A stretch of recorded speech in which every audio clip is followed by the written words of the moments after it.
What is the purpose of freezing bread? 98% of people do not know. Whether it's an afternoon snack or toast for breakfast, bread is part of most people's daily routine. However, what many don't know is that there is a simple trick that can make it healthier. That's right. The simple act of freezing bread before consuming it can make all the difference for those who want to take care of their health. Therefore, today, we will explain this technique step by step so you can try it at home and feel the benefits. So let's get straight to the information. First, we need to understand, why is bread not the best choice for everyone, especially for diabetics? The answer lies in the high glycemic index of this food. Made with refined flour, it loses almost all the fibers, vitamins, and minerals of the whole grain during the process, leaving only simple carbohydrates. And the problem? These carbohydrates are digested quickly, causing blood sugar spikes and requiring the body to produce even more insulin to balance the levels. In addition to diabetes in the long term, this can result in obesity, heart diseases, artery blockages, and other serious problems. However, when we freeze bread, the benefits are surprising, and science confirms this. This simple habit transforms the structure of the starch in the bread, creating what is called resistant starch.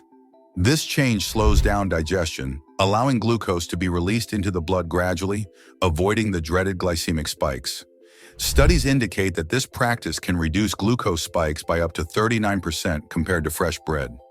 Additionally, resistant starch acts as a powerful fiber, nourishing the good bacteria in the gut and contributing to overall metabolic health. A small change that makes a big difference. Now imagine further decreasing the speed of bread digestion in the body. Is it possible?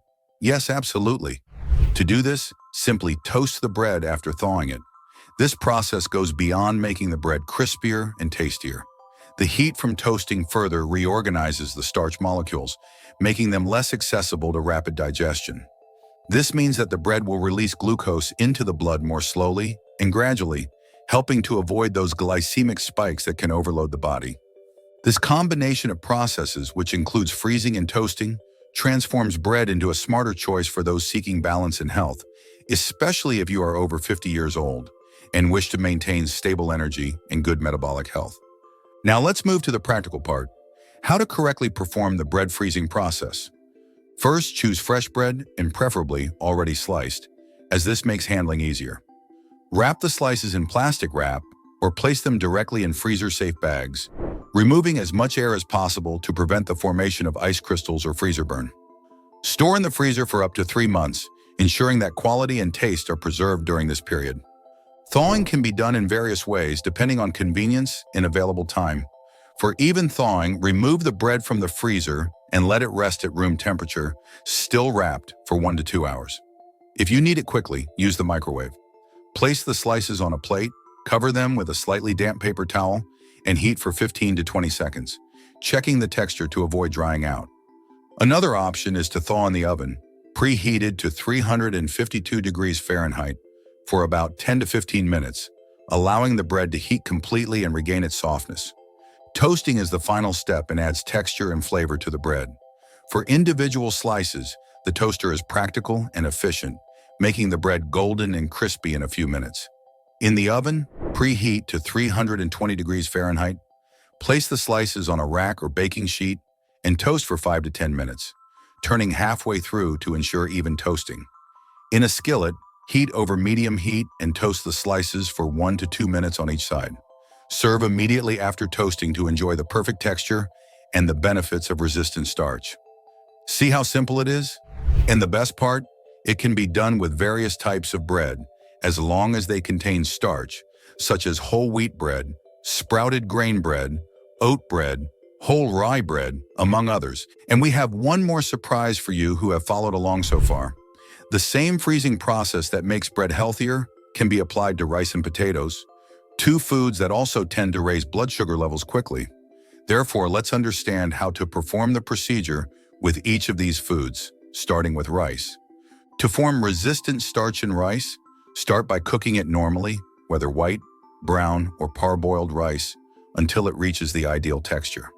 After cooking, spread the rice in a dish to cool it to room temperature for 10 to 15 minutes, and then place it in the refrigerator for at least 12 hours. This cooling period is essential to crystallize the starch molecules and increase the formation of resistant starch. After this time, divide the rice into individual portions, place it in airtight containers or freezer-safe bags, removing excess air, and freeze for up to 3 months.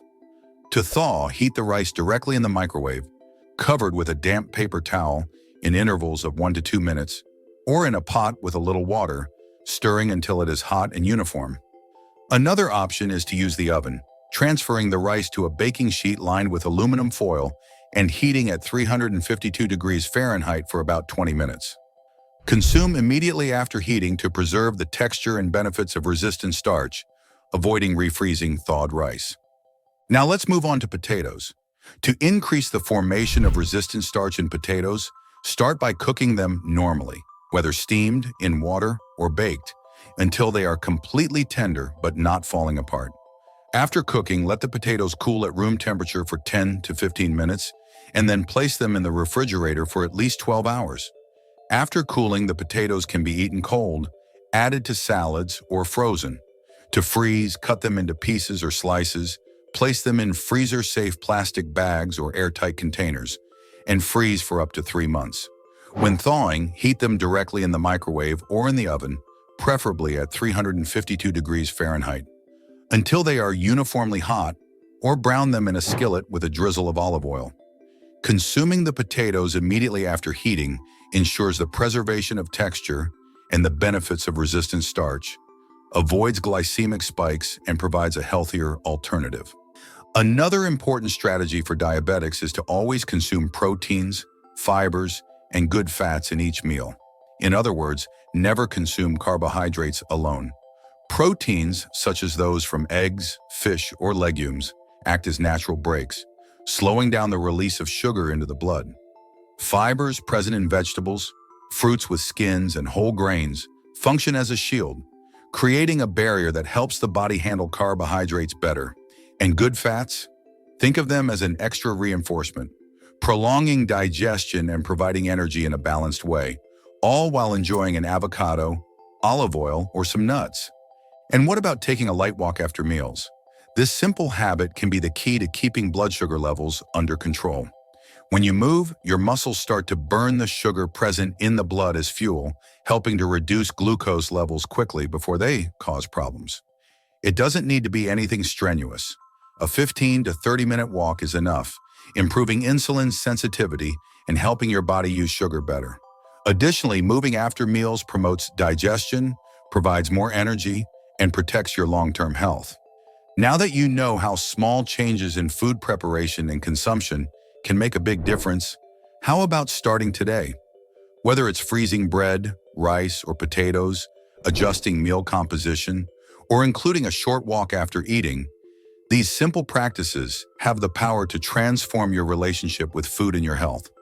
Remember, taking care of your blood sugar is not about restrictions, but about smart choices and habits that fit into your daily life.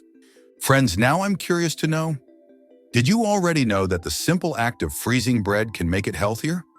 Leave your answer in the comments and share this video with your friends and beloved family members so they can also learn this important information and move in the right direction to develop strong health. Thank you very much for your attention, and we'll see you in the next videos.